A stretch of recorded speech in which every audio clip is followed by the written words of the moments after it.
Nós vamos falar um pouco, vamos continuar falando sobre o sermão profético de Jesus. Todo mundo aí está com a folhinha? Vocês aí estão tanto quantas folhinhas? Tem? Tem, dá para ver. Eu achei que teria pouco. Mas nós vamos começar lendo na Bíblia, Lucas 21. Para ninguém falar assim, fui na igreja e não leram a Bíblia. Está na folhinha, mas vamos começar lendo na Bíblia. Lucas 21.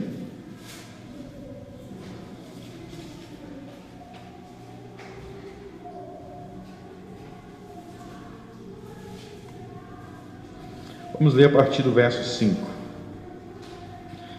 E dizendo alguns a respeito do templo que estava ornado de formosas pedras e dádivas, disse: quanto a essas coisas que vedes, dias virão em que não se deixará pedra sobre pedra, que não seja derrubada.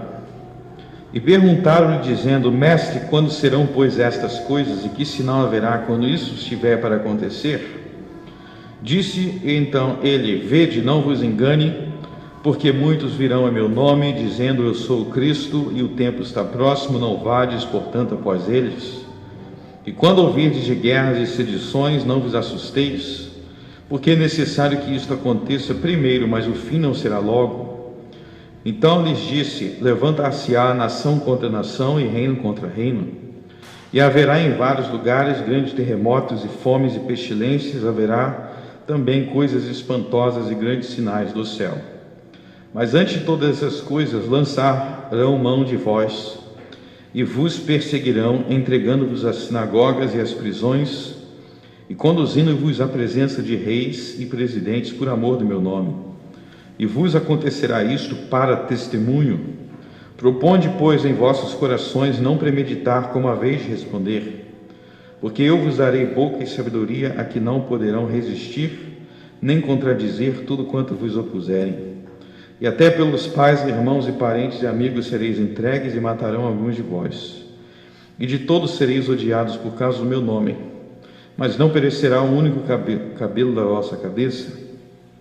Na vossa paciência possuí as vossas almas. Mas, quando vides Jerusalém cercada de exércitos, sabei então que é chegada a sua desolação. Então os que estiverem na Judéia fujam para os montes. Os que estiverem no meio dela saiam, os que nos campos não entrem nela. Porque dias de vingança são estes, para que se cumpram todas as coisas que estão escritas. Mas, ai das grávidas e das que a criarem naqueles dias, porque haverá grande aperto na terra, e ira sobre este povo. E cairão ao fio da espada, e para todas as nações serão levados cativos. E Jerusalém será pisada pelos gentios, até que o tempo dos gentios se completem. E haverá sinais no sol, na lua, nas estrelas, e na terra a angústia das nações, em perplexidade, bramando o mar e as ondas, homens desmaiando de terror, na expectação das coisas que sobrevirão ao mundo, porquanto os poderes do céu serão abalados. E então verão vir o Filho do Homem numa nuvem, com poder e grande glória. Até aí, amém. Deus seja louvado por essa palavra de Jesus. Nessa folhinha aqui nós temos essa mesma profecia, pode olhar a folhinha, nós temos essa mesma profecia em Mateus, Marcos e Lucas. Está todo mundo vendo a folhinha? Tem alguns que não estão vendo a folhinha. Mateus, Marcos e Lucas. Isso aqui é importante para a interpretação da profecia. Mateus, Marcos e Lucas, eles são três evangelistas. Além desses três, existe também João. Esses três aqui, eles registraram o sermão profético de Jesus. Os três registraram. João não registrou, mas se você parar para pensar, por que João não registrou no evangelho dele? Ele tem Apocalipse. O Apocalipse é a mesma coisa do sermão profético, em outras palavras. Mas aqui, Mateus, Marcos e Lucas, eles registraram o mesmo sermão, mas quando eles registraram, tem alguns detalhes que são diferentes. Por exemplo, no verso 3 de Mateus 24, olha aí o verso 3 de Mateus 24. E estando assentado no Monte das Oliveiras, chegaram-se a ele os seus discípulos em particular, dizendo, chegaram-se a ele os seus discípulos. Se você ler no texto de Marcos 13, vamos ver, Marcos 13, verso 3. E assentando-se ele no Monte das Oliveiras, defronte do templo, Pedro, Tiago, João e André. Então, Mateus 24 não diz Pedro, Tiago, João e André, diz os discípulos, sem especificar quem. Tem uma contradição entre os dois? Não, não é uma contradição.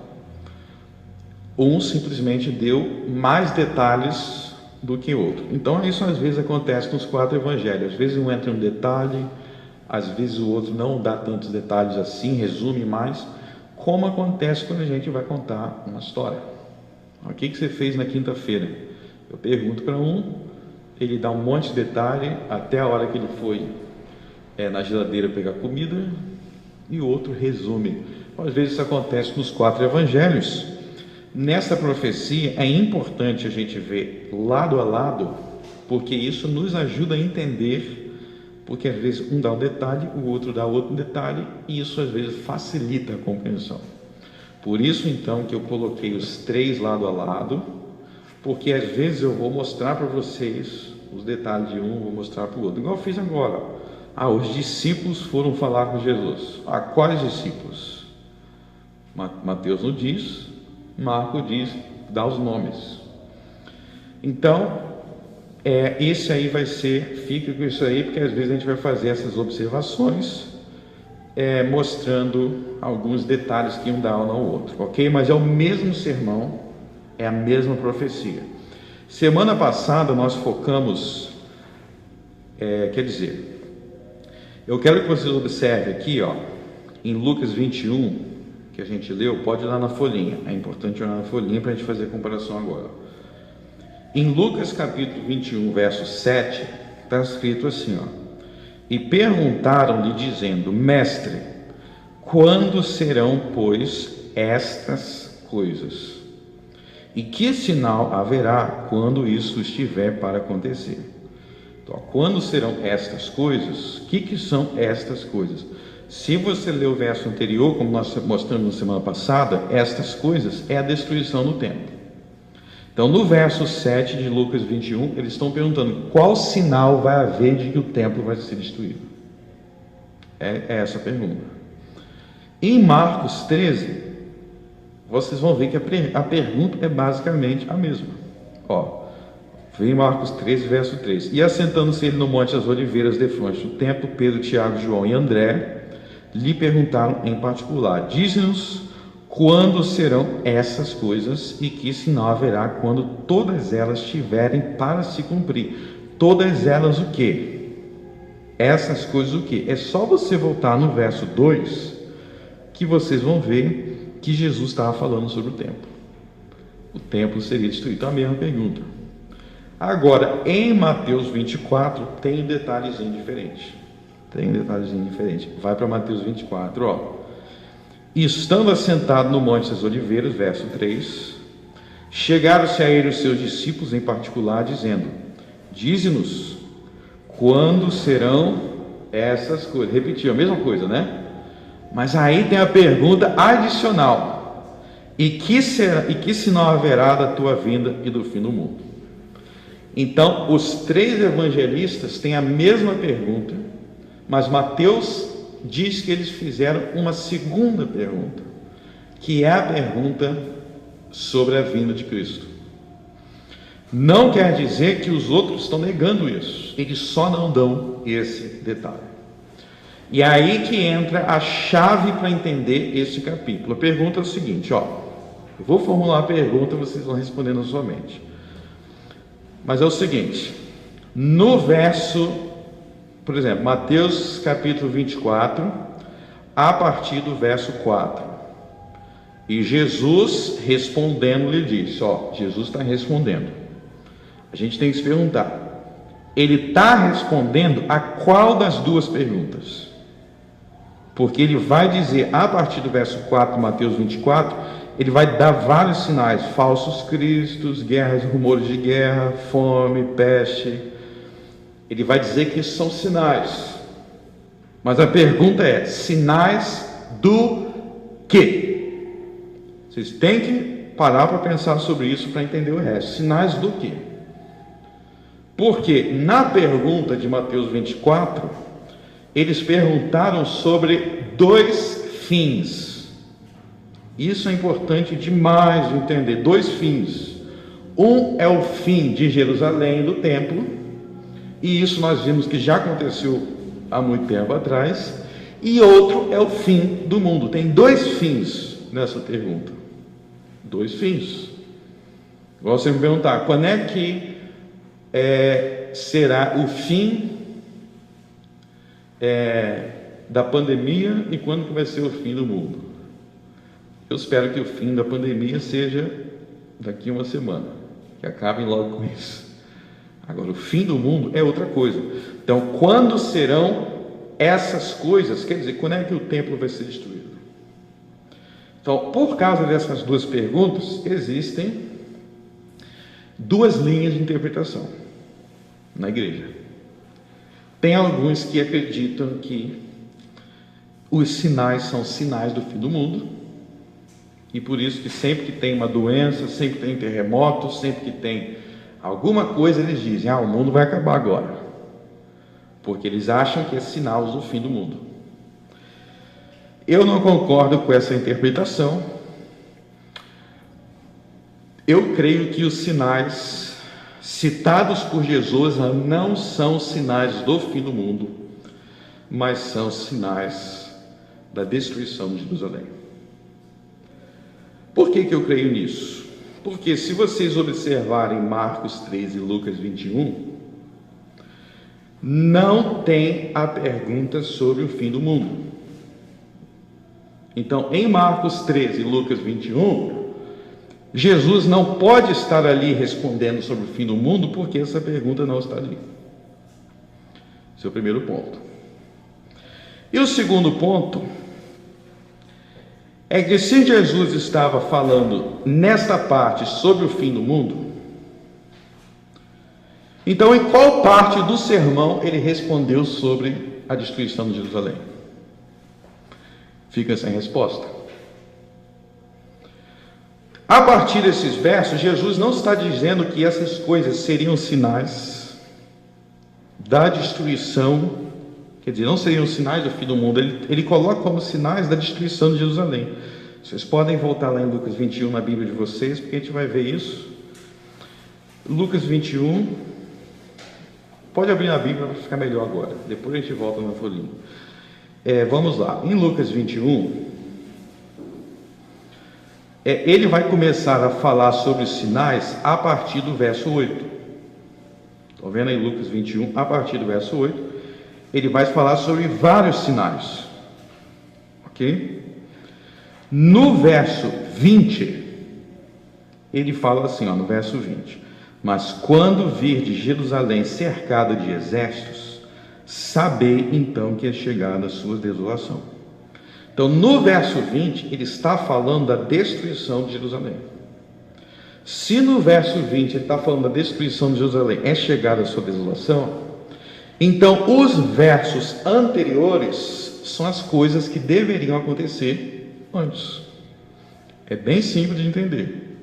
Ele falou: vai ter isso, e aí Jerusalém vai ser cercada de exércitos, e aí vai ser destruído. Então as coisas que foram citadas antes são sinais da destruição de Jerusalém. Você vai ver que o fim do mundo acontece somente depois. Veja, por exemplo, o verso 27. É depois da destruição de Jerusalém, é depois dos judeus se espalhando pelo mundo, e é depois do tempo dos gentios, que é o nosso tempo. É o tempo que o Evangelho está sendo anunciado aos gentios, às nações do mundo. Então, as coisas que são citadas como sinais neste capítulo não eram sinais do fim do mundo, mas eram sinais de que Jerusalém e o templo seriam destruídos. E por que é tão importante haver sinais? Por que Jesus trata como tão importante essa questão da destruição de Jerusalém? Por que o templo era tão significativo que tinha que ter uma profecia sobre isso? Vamos entender isso continuando o que nós falamos nas outras semanas. Meus irmãos, o templo de Jerusalém, e antes o templo, o santuário, tinha o santuário de Siló. Se vocês voltarem lá no Êxodo Moisés mandou construir um santuário. E naquele santuário eles faziam sacrifícios. E aí Deus falou: se vocês forem rebeldes, vai ser destruído o santuário. Aí vocês leem lá no livro de Samuel, os sacerdotes rebeldes, a apostasia de Israel, que a gente tem lido aqui no culto, aliás, acabou sendo destruído o santuário que Moisés construiu. Depois, no templo de Salomão, Deus mandou construir outro. Através de Salomão, construiu o templo de Jerusalém. A Babilônia destruiu. Aí você vai em Esdras e Neemias, constrói outro templo, que é o que Jesus frequentava. No templo de Zorobabel começa a acontecer isso aí. Só lê Esdras e Neemias. E aí acabou sendo destruído de novo. Mas por que era tão importante esse templo, esse santuário que tinha que ser construído? Porque aquele santuário era o centro da salvação do mundo. Essa é a melhor forma de entender. Era o centro da adoração, da salvação. Como assim? Se você fosse, por exemplo, um ladrão, você pode ler lá em Levíticos 6. Você era um ladrão, e aí você ouviu a palavra do Senhor, se arrependeu de ser um ladrão.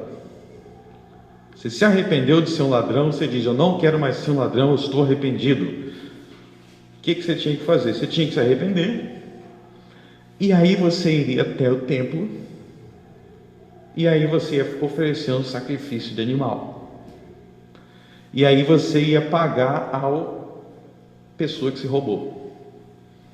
E ali no santuário, então, você estava tendo uma reconciliação com Deus e com o teu próximo. Então, o santuário de Deus em Jerusalém era no mundo o centro da salvação, a casa de oração para todos os povos. Era ali que os homens iam para buscar a misericórdia de Deus, para serem curados, para serem salvos, para clamar o nome de Deus, oferecendo sacrifícios. Então, por isso que era tão importante. Então, se você, como todo mundo é pecador, eu sou um pecador. Então, se você era ímpio, se você era incrédulo, se você era ladrão, se você era prostituta, se você era mentiroso, se você era covarde, se você era um mau pai, se você era um mau filho, não importava se você era um idólatra, não importava o tamanho dos seus pecados, havia graça e havia salvação para os homens. Deus pregava já no Velho Testamento a graça de Deus para os homens, através dos profetas, através dos sacerdotes. Ele pregava a graça de Deus para os homens. E quando alguém se arrependia, quando alguém cria, ele tinha que ir no santuário e oferecer um sacrifício. Então, o santuário de Deus em Siló, depois em Jerusalém, era o centro da graça e da misericórdia de Deus no mundo. E as coisas que aconteciam naquele santuário, o sacrifício, a arca da aliança, o incenso, eles representavam a obra de Cristo na cruz. Eles representavam a obra de Cristo na cruz. Por isso que o santuário era em cima de um monte. O santuário era em cima de um monte. Assim como o jardim do Éden era em cima de um monte. Porque quando as pessoas iam até o santuário, eles tinham que subir o monte. Aquele santuário em cima do monte e a pessoa subindo representava, como os salmos muitas vezes mostram, os profetas, que a pessoa estava subindo até o céu. Então a pessoa chegava lá e ela subia até o céu, mas para subir até o céu tinha que ter o sacrifício. Para ter comunhão com Deus tinha que ter o sacrifício. Então o santuário era isso. ele representava para o povo do Velho Testamento a graça de Deus, a misericórdia de Deus que iria se concretizar em Jesus. Ele representava isso através de sombras. Então, quando os fariseus corromperam aquele santuário, eles estavam corrompendo a graça de Deus. Eles estavam ofuscando a graça de Deus aos olhos dos homens. Como Jesus falou quando ele derrubou o templo lá, ele falou: isso aqui é a casa de oração para todos os povos, e vós a converterdes em convite de ladrões. Então, vocês têm que entender isso para entender a grande tragédia que foi aos olhos dos homens e dos próprios apóstolos, que o santuário vai ser destruído. Não é algo pequeno que está acontecendo. Essa é a forma de adoração desde Moisés. Como assim vai ser destruído? Então aquilo era um fim. Era um fim de uma era, era forma de adoração desde Moisés, era a forma dos homens encontrarem graça, era a forma externa dos homens serem salvos. Por isso que os apóstolos se assustaram. Então, por isso que a destruição do templo e de Jerusalém é tão significativo nas profecias de Jesus, porque a destruição de toda uma ordem, de toda uma economia de salvação. Essa é a grande importância. E esse evento tem que ser entendido por nós. Foi um grande marco na história do povo de Deus, o marco de que Deus deixou de ser adorado por sacrifícios, igual ele tinha sido desde o início do mundo. Deus foi adorado por sacrifícios, e agora ele não seria mais adorado assim. Agora ele não seria mais adorado neste monte ou em Jerusalém, porque vem a hora, e agora vem, que os verdadeiros adoradores adorarão o Pai em espírito e em verdade. João capítulo 4. Nem mais nesse monte, nem em Jerusalém haveria uma nova forma de adoração, e é isso que essa profecia se trata. Então a ideia é que aquele marco, aquele fim de uma era, para inaugurar um novo tempo, que é o tempo que nós vivemos, o tempo em que nós não encontramos mais a graça de Deus tendo que subir a Jerusalém, mas em todas as nações o Senhor é adorado, em todos os povos o Senhor é adorado. A forma neotestamentária de adoração, ela foi acompanhada da destruição de Jerusalém, e a destruição de Jerusalém foi precedida pela destruição, foi precedida por esses sinais. Então todos os sinais que Jesus citou aqui se cumpriram naquela geração. Se cumpriram naquela geração. Nós vamos ver um pouco desses sinais agora. O primeiro sinal, que é o sinal do verso 8, é o sinal das falsas expectativas messiânicas. Vocês vão ver no verso 8: vede, não vos engane, porque virão muitos em meu nome dizendo, eu sou o Cristo, e o tempo está próximo, não vades, portanto, após eles. Bom, vocês têm que lembrar vocês têm que perceber que ele não fala assim, muitos virão dizendo, eu sou Jesus. Ele diz, muitos virão dizendo, eu sou o Cristo. São duas coisas diferentes. Como assim duas coisas diferentes? Bom, Jesus é um nome, ok? O nome da pessoa, Jesus. Cristo é um título. Cristo é um título. Messias é a mesma coisa que Messias. É a mesma coisa a gente falar assim, no Brasil, presidente Bolsonaro. Bolsonaro é o nome dele, e presidente é o título, é o cargo que ele ocupa, vamos assim dizer, né? Então Cristo é o título daquele que era prometido no Velho Testamento. Vai vir o Cristo. E a palavra Cristo significa ungido. Significa ungido, ungido pelo Espírito Santo. Então a ideia é que Deus vai enviar alguém, que ele chamava de Messias ou de Cristo. Deus vai enviar alguém cheio do Espírito Santo para realizar aquelas profecias que haviam sido ditas. Então, alguém dizendo eu sou Cristo, não quer dizer que essa pessoa está dizendo eu sou Jesus, necessariamente. Mas ela está dizendo eu sou ungido, eu tenho inspiração profética, eu sou o enviado por Deus. Essa que é a ideia. Ele está dizendo, vai aparecer pessoas se dizendo enviadas por Deus, se dizendo ungidas pelo Espírito Santo. Mas na verdade Jesus está falando, são falsos, são mentirosos. Isso se cumpriu na geração dos apóstolos, antes da destruição de Jerusalém? A resposta é sim. E para você constatar que sim, é só ler o Novo Testamento. Se você ler o Novo Testamento, vocês vão ver o seguinte, vou resumir para vocês. Em Atos capítulo 1, se você ler Atos 1, 2, 3, 4, aquele início ali de Atos é um momento muito maravilhoso, porque é os apóstolos pregando, e se você ver início dos Atos, os apóstolos estão pregando a verdade, e na igreja, até então, não tinha nenhum falso. Se você ler os primeiros capítulos de Atos, não tem nenhum herege, não tem nenhum falso mestre, não tem nenhum falsos apóstolos. Os únicos que estavam pregando eram só os apóstolos pregando a verdade no início de Atos. E passaram-se anos assim.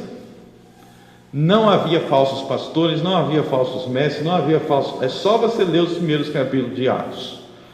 A primeira vez que vai surgir falsos mestres no seio da igreja em Atos capítulo 15. Antes de Atos 15, todos os mestres da igreja eram verdadeiros. Então você vai ver que é um grande avivamento, muita gente se convertendo de verdade. Em Atos 15 isso muda. Em Atos 15 começa a surgir os falsos mestres, começam a entrar na igreja falsos ungidos, falsos líderes, e o primeiro ato deles é atacar o apóstolo Paulo. E você vai passando pelas cartas, os apóstolos vão dizer, está surgindo mais e mais falsos líderes, e agora começou a ter falsos apóstolos, começou a ter falsos pastores, começou a ter falsos profetas, falsos ungidos. Então, se você ler só o Novo Testamento, vocês já vão ver o cumprimento dessa profecia de Jesus. Abram, por exemplo, em 1 João, capítulo 4. 1 João, capítulo 4.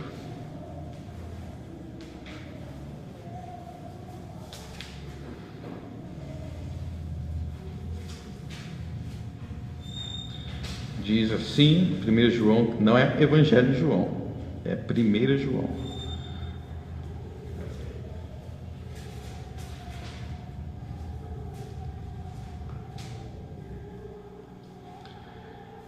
João capítulo 4 diz assim: amados, não creiais a todo espírito, mas provai se os espíritos são de Deus, porque já muitos falsos profetas se têm levantado no mundo. Olha, já se tem levantado no mundo. E por que ele diz não creiais em todo espírito?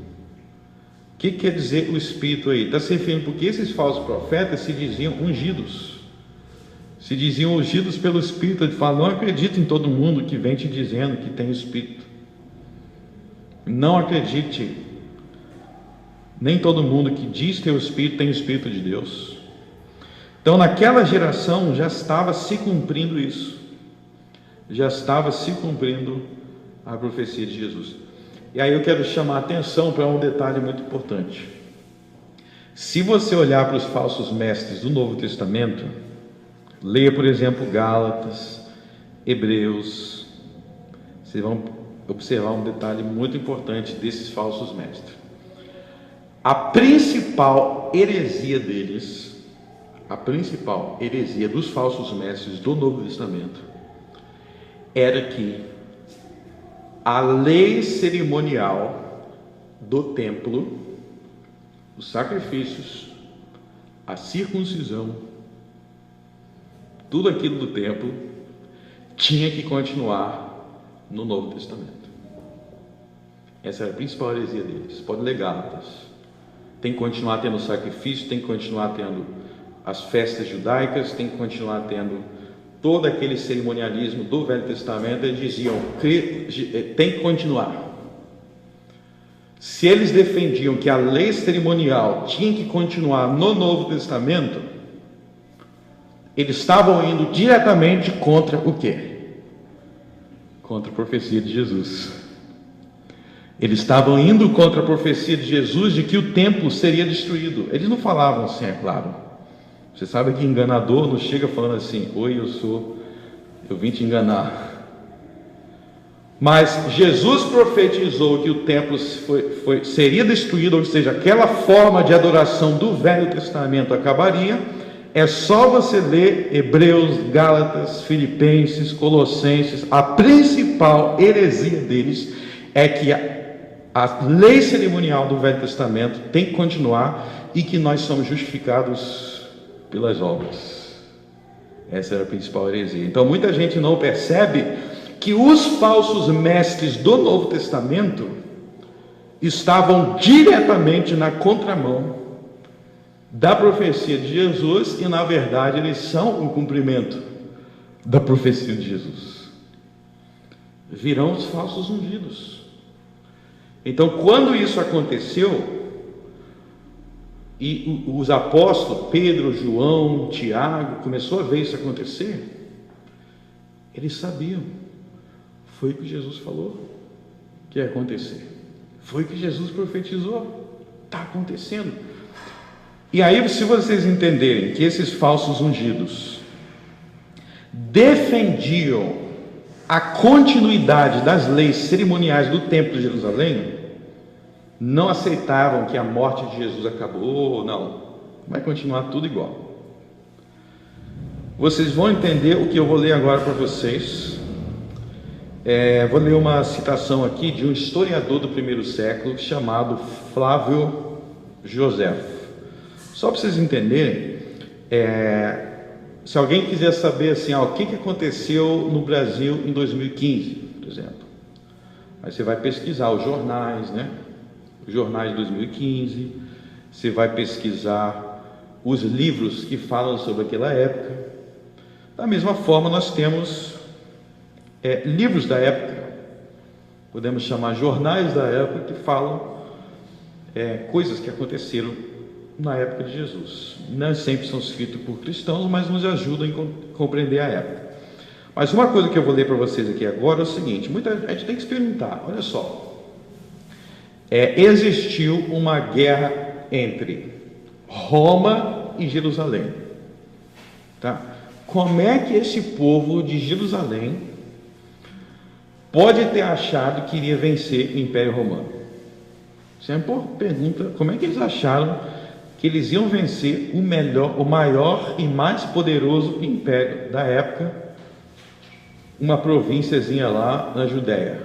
Era uma província importante, mas é a mesma coisa de hoje em dia, para usar efeito comparativo, tá?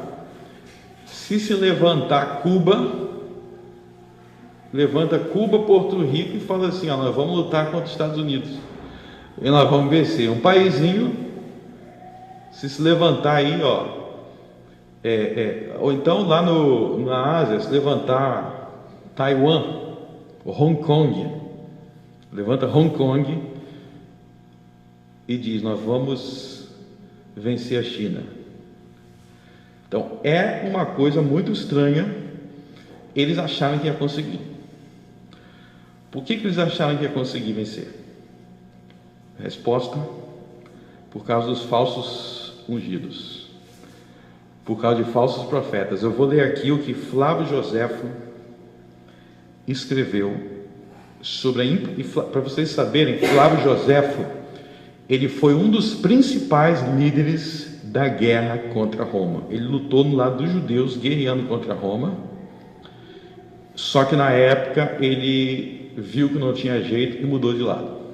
Então ele acompanhou toda a guerra e ele escreveu livros. Tem esses livros aí, vocês podem comprar os livros dele, sobre a guerra, o que ele viu. Ele era judeu e lutou contra Roma, depois mudou de lado. Ele vai explicar por que eles entraram na guerra. Os revoltosos serviam-se de falsos profetas para enganar o povo. Não devemos nos admirar da credulidade do povo.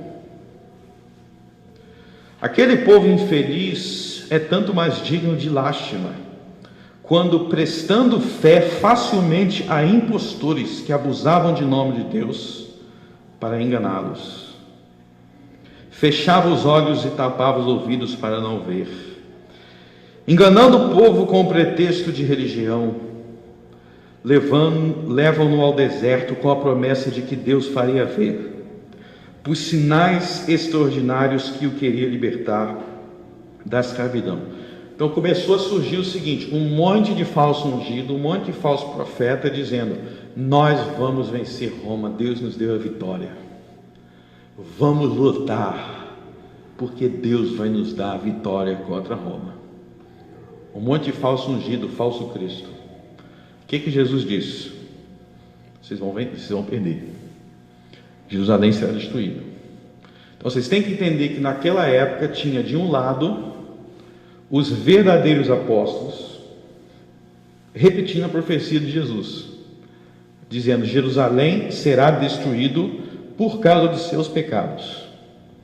E de outro lado tinha os falsos profetas, os falsos mestres, dizendo: não, a lei cerimonial vai continuar, Deus vai defender o seu templo e nós vamos entrar para a guerra, e nós vamos vencer, e nós vamos inaugurar o glorioso reino desses falsos messias. Eles achavam que era verdadeiro.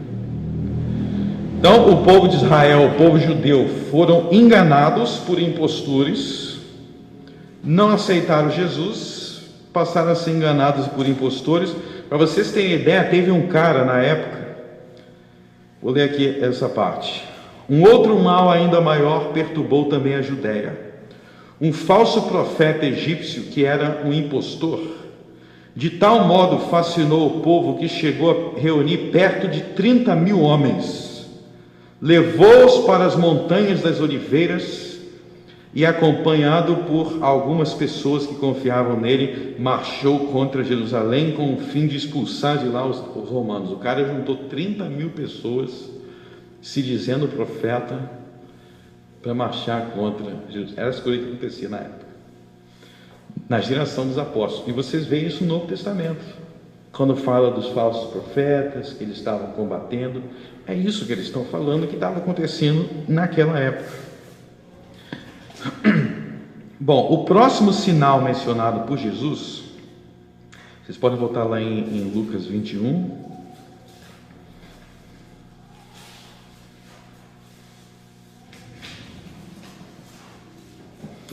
Lucas 21, verso 9. E quando ouvires de guerras e sedições, não vos assusteis, porque é necessário que isto aconteça primeiro, mas o fim não será logo. Então levantar-se-á nação contra nação, reino contra reino. Deixa eu tirar o contexto para vocês aí, de como foi essa experiência na época, ok? No tempo do Império Romano, que é o tempo que eles viviam, existia algo chamado a Pax Romana. Era algo que os romanos se orgulhavam muito.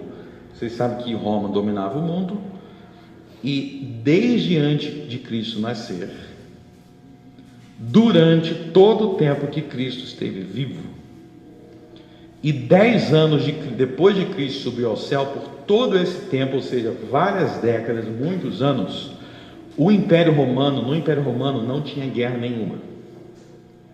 Se chamava a Pax Romana, que em latim é a paz romana. Então o Império Romano se orgulhava de que eles tinham acabado com as guerras, não tinha guerra. Então, por todo o tempo que Jesus viveu na terra, não tinha guerra acontecendo no Império Romano, não tinha guerra acontecendo em todo o seu território, seja o seu território na África, na Ásia, na Europa, não tinha guerra. Vocês conseguem? Hoje é difícil a gente imaginar, toda hora tem uma bomba, alguma coisa, né? Mas eles passaram muito tempo sem guerra e os romanos se orgulhavam disso. Diziam: nós acabamos com a guerra no mundo. Bom, isso permaneceu. Antes de Jesus já nascer, já era assim, bastante tempo. Durante toda a vida de Jesus não tinha guerra. Depois de Jesus subiu ao céu, continua não tendo guerra, até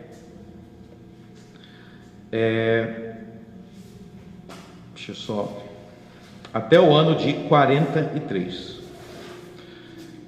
Ano de 43 é quanto tempo? 10 anos depois dessa profecia. O que aconteceu no ano de 43?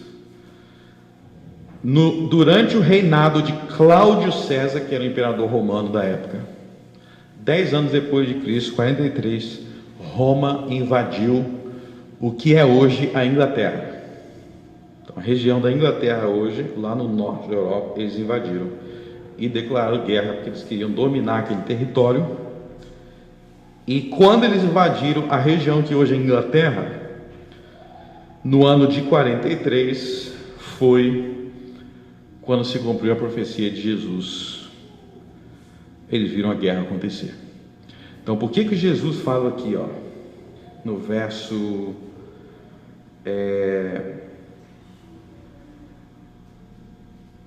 verso 9: quando ouvireis de guerras e sedições, não vos assusteis. Por que não vos assusteis?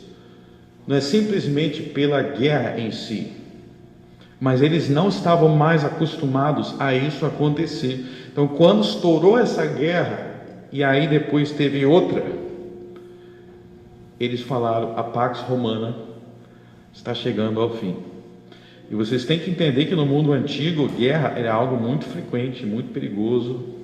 Hoje em dia a gente tem aí uma epidemia que surgiu aí, uma pandemia, e a gente já vê vários efeitos econômicos, desemprego. Imagina você viver como nos tempos de Davi, que toda hora sofrendo ataque. Os filisteus atacam, não sei quem ataca. Então guerra era algo que destruía tudo, você perdia tudo. Então, quando Roma trouxe essa paz para o mundo, isso perturbou muita gente. Ele falou: vai acabar aquela paz que a gente tinha, vai voltar igual antes.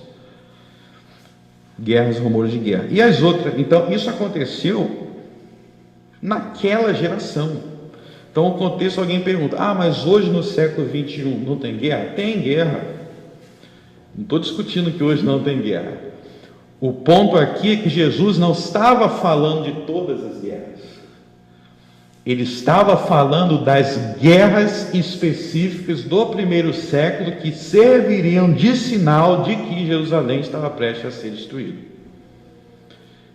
Para vocês entenderem, imagina que eu falo assim: a gente não se conhece, a gente se conhece só pela internet, tá? Eu de repente eu sou um advogado, aí você, vamos lá, sou advogado e você ligou para meu escritório. Você não me viu, você falou comigo no telefone. Aí eu falo assim: vamos se encontrar na rodoviária, eu vou te buscar na rodoviária para a gente conversar sobre o seu caso. Como é que eu vou saber quem é você? Eu falo assim: vou estar de camisa verde e de calça jeans. Esse é o sinal para você saber que sou eu, camisa verde e calça jeans. Aí você chega na rodoviária, aí você vê um cara de camisa verde e calça jeans. Você, o advogado. Beleza. Isso não quer dizer que todo mundo que você vê de camisa verde e calça jeans, você vai falar: advogado. Eu estou lá na igreja, tinha um cara de camisa verde, é o advogado. Não. Esse sinal é para aquele contexto. Então, o contexto aqui é a geração dos apóstolos, e Jesus deu uma série de sinais que naquele momento, tudo isso acontecendo ao mesmo tempo, mostravam que a destruição de Jerusalém estava prestes a acontecer. Eram sinais para aquele momento. Então não tem guerra, Jesus está falando, vai ter guerra, e mais o que? Ele vai falar sobre, no verso 11, e haverá em vários lugares grandes terremotos, fomes, pestilências. Então imagina que você vive no primeiro século, e aí a igreja está crescendo pra caramba. Em Jerusalém Pedro pregou, se converteu 3.000, depois 5.000, tá um monte de crescimento, está ganhando muita gente. De repente começa a surgir falso profeta, falso mestre, estoura uma guerra. Aqui começou a acontecer terremotos em vários lugares importantes do mundo. Vocês podem ler inclusive sobre o terremoto em Filipe, no livro de Atos. Atos 16 fala que Paulo estava em Filipe e teve um grande terremoto lá. Filipe era uma das mais importantes cidades do mundo, onde Paulo pregou, inclusive tem a carta aos Filipenses. Então todas essas coisas aqui começaram a acontecer praticamente tudo ao mesmo tempo, em grande intensidade. Quer ver? Eu falei do terremoto de Filipos, teve terremoto em outros lugares. Um detalhe, uma coisa interessante sobre esse negócio de terremoto. Vocês leem sobre a carta a Laodiceia, lá no Apocalipse, tem a Laodiceia que não é nem frio e nem morno. Jesus fala, estou prestes a te vomitar da minha boca. Lembra disso? Porque você não está morno, não é frio nem quente, na verdade, é morno.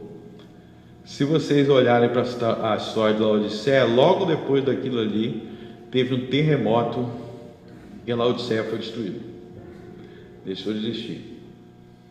Quando você vê a profecia de Jesus, você vai ver que realmente ele vomitou Laodiceia da sua boca. Então começou a ter esses terremotos, mas deixa eu te dar o exemplo aqui da fome. Jesus falou que haveria fome, né? Abra lá em Atos capítulo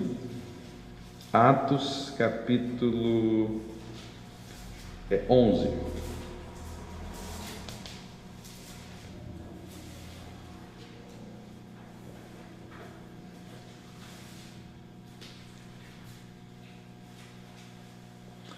Atos capítulo 11, versos 27 e 30.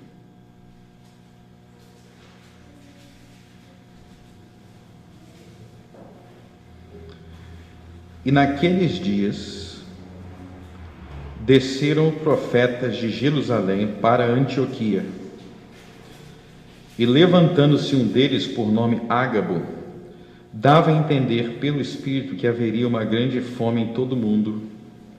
E isto aconteceu no tempo de Cláudio César. Então Cláudio César, a gente já viu, eu falei o nome de Cláudio César aqui no tempo da guerra, né? Eu não falei que ele invadiu a Grã-Bretanha, Inglaterra, a região da Inglaterra.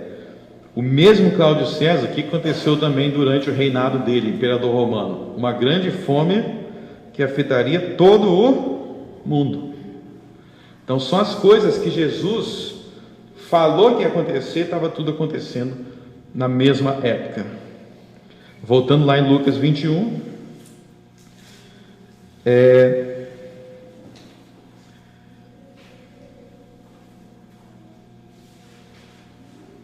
tem algo incrível que Jesus fala no verso 11 também, ó.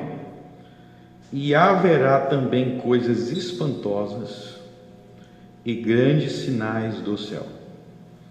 Para aí, coisas espantosas e grandes sinais do céu. Se eu falei que isso aqui eram sinais que aconteceriam antes da destruição de Jerusalém, então eu tenho que mostrar para vocês o que aconteceu naquela época de grandes sinais no céu.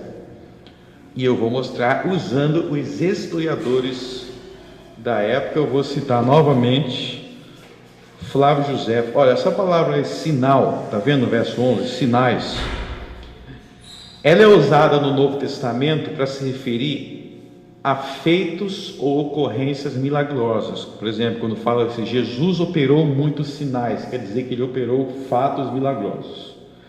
Então, quando diz haverá também coisas espantosas e grandes sinais do céu, Jesus estava falando de coisas que impressionariam as pessoas, alguma coisa no céu. Isso aconteceu naquela época? Sim. Eu vou ler coisas aqui do historiador Flávio Joséfo. Ele vai falar de coisas que aconteceram, inclusive, no ano em que a guerra começou. A guerra começou no ano de 66. Presta atenção no que ele vai falar, e vocês vão ver que vai bater com a profecia de Jesus. É o que Jesus falou. Vamos lá. Isso aqui é o historiador Flávio Joséfo, da época. Mas aquele povo infeliz é tanto mais digno de lástima, quanto prestando fé facilmente aos impostores que abusavam do nome de Deus para enganá-lo. Fechava os olhos e tapava os ouvidos para não ver, nem ouvir os sinais certos e os verdadeiros avisos pelos quais Deus lhe tinha predito a própria ruína.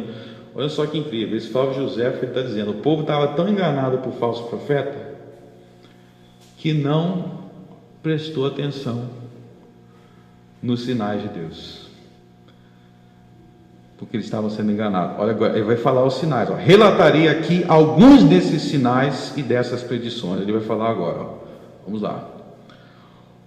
Primeiro que ele cita: um cometa que tinha a forma de uma espada apareceu sobre Jerusalém durante um ano inteiro. Então ele fala que durante um ano inteiro ficou um cometa em cima de Jerusalém em forma de espada. Cometa, vocês sabem como é que é, né? É tipo uma estrela, é a estrela que parece uma estrela que fica voando. Ele diz que teve uma que tinha o formato de uma espada. Continuando. Antes de começar a guerra, o povo reunira-se para a festa da Páscoa, e pelas 9 horas viu-se durante 1h30 em redor do altar e do templo uma luz tão forte que se teria pensado que era dia. Os ignorantes tiveram-na como um bom agúrio, mas os instruídos e sensatos, conhecedores das coisas santas, consideravam-no como um presságio das coisas que depois se sucedeu. Então, olha só, 9 da noite, apareceu uma luz no templo, iluminou tanto que parecia que era dia, 9 da noite. Continuando. E pouco depois da festa, a 27 de maio, aconteceu uma coisa que eu temeria relatar, por medo que a tomassem por uma fábula, se as pessoas que também a viram ainda não estivessem vivas, e as desgraças que lhe seguiram não tivessem confirmado a sua veracidade. Preste atenção, isso aqui agora é muito importante. Ó. Eu vou falar, tem uma coisa que aconteceu também, que é tão incrível, que se não tivesse vivo todo mundo que viu, ele não ia falar, mas estão vivos. Olha só que ele vai descrever o que aconteceu. Antes do nascer do sol, viram-se no ar, em toda aquela região da Judéia, carros cheios de homens armados atravessar as nuvens e espalharem-se pelas cidades como para cercá-las. O que aconteceu? Na Judéia, que era a província de Israel, todo mundo viu no céu carruagens, como se fosse de exército, uma visão de carruagens no céu. Todo mundo viu, como se estivesse cercando a cidade. Se você voltar no Velho Testamento, você vai ver que isso já aconteceu no Velho Testamento. Nos livros, por exemplo, lá de Eliseu, teve uma visão das carruagens, e essas carruagens no Velho Testamento eram exércitos de anjos. Aí você vai falar, poxa, mas que coisa incrível de acontecer. O que Jesus falou? Coisas espantosas e grandes sinais no céu. Então, se a gente não acredita em Flávio Joséfo, foi o que Jesus falou que ia acontecer. E não é só Flávio José que fala sobre isso, tem outros historiadores da época que falam. Às vezes nem eram cristãos. Vou continuando. No dia da festa de Pentecostes, os sacerdotes, estando à noite no templo interior, para o divino serviço, ouviram um ruído, e logo em seguida uma voz que repetiu várias vezes: saiamos daqui. Então os caras estavam no templo e logo antes da guerra, eles ouviram uma voz saindo do templo, dizendo: saiamos daqui. Se quisermos considerar tudo o que acabo de dizer, veremos que os homens perecem somente por sua própria culpa, pois não há meios de que Deus não sirva para procurar-lhes a salvação e manifestar-lhes por diversos sinais o que eles devem fazer. Assim os judeus, depois de tomada a fortaleza Antônia, reduziram o templo a 1 quadrado, embora não pudessem ignorar o que está escrito nos livros sagrados, que a cidade e o templo seriam destruídos quando aquilo viesse a acontecer. Aconteceu exatamente igual Jesus falou. Então, meus irmãos, olha só, volta Lucas 21. Tudo o que Jesus diz em Lucas 21 que aconteceria antes da destruição de Jerusalém, aconteceu exatamente igual Jesus disse. Meus irmãos, as profecias da Bíblia são muito precisas e exatas. Quando Deus fala que vai acontecer uma coisa, acontece exatamente da forma que Ele diz. Exatamente. Por exemplo, se vocês lerem lá em Jeremias 51, vocês sabem que Israel foi escravizado na Babilônia, lá no tempo de Daniel. O povo de Israel estava na Babilônia e foi destruído o templo daquela época também, e eles foram escravos na Babilônia. Em Jeremias 51, Deus profetizou: a Babilônia vai ser destruído, vai virar um deserto e ninguém nunca mais vai morar na Babilônia. Então, Jeremias 51 vai virar um deserto completo, ninguém vai morar mais lá. Se você for hoje, e diz até quais seriam os povos que atacariam a Babilônia.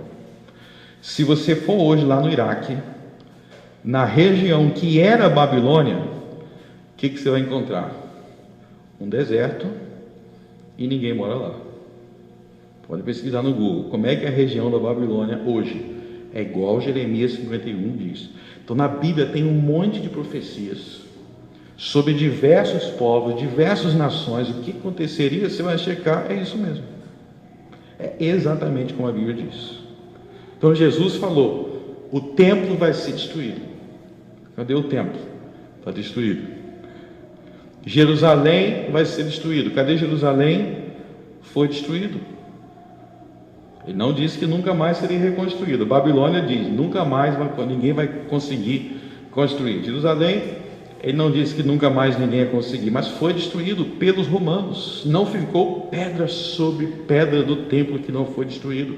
Então tudo que Jesus fala acontece da forma que ele diz, exatamente como ele diz. Então Jesus disse: vai ter falsos profetas, teve falsos profetas.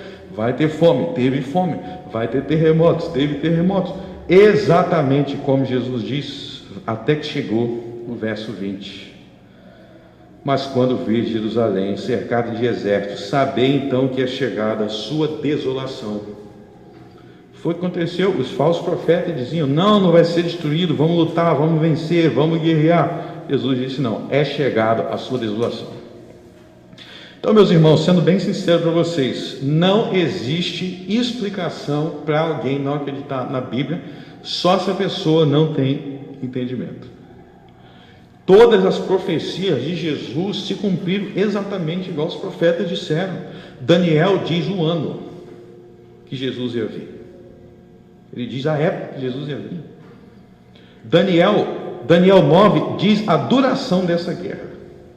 Essa guerra aqui durou 7 anos.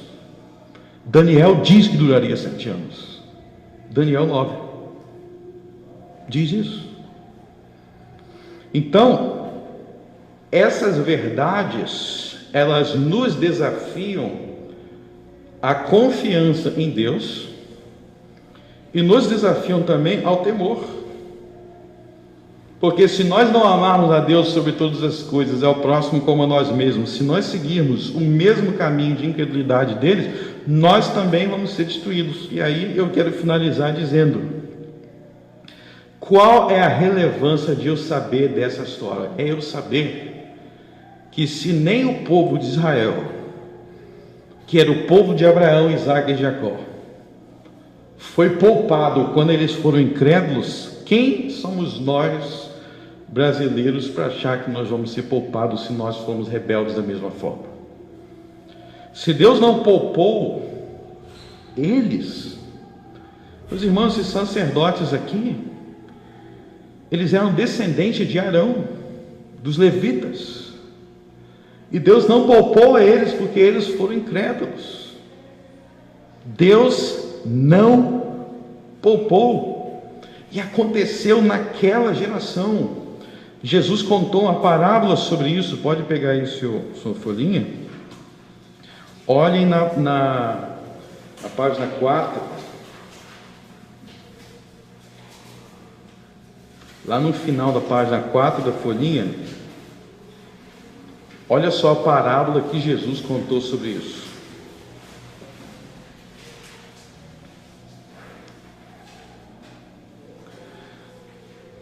Mateus 24, primeira coluna, verso 32.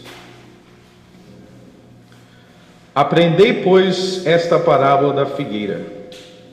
Quando já os seus ramos se tornam tenros e brotam folhas, sabei que está próximo o verão. Então pense no seguinte: você sabe que no inverno, eu acho que aqui nem tanto, no Brasil não tem tanto isso, mas assim, nos países em que o inverno é mais rigoroso, fica completamente pelado as árvores, né? Não tem folha nenhuma.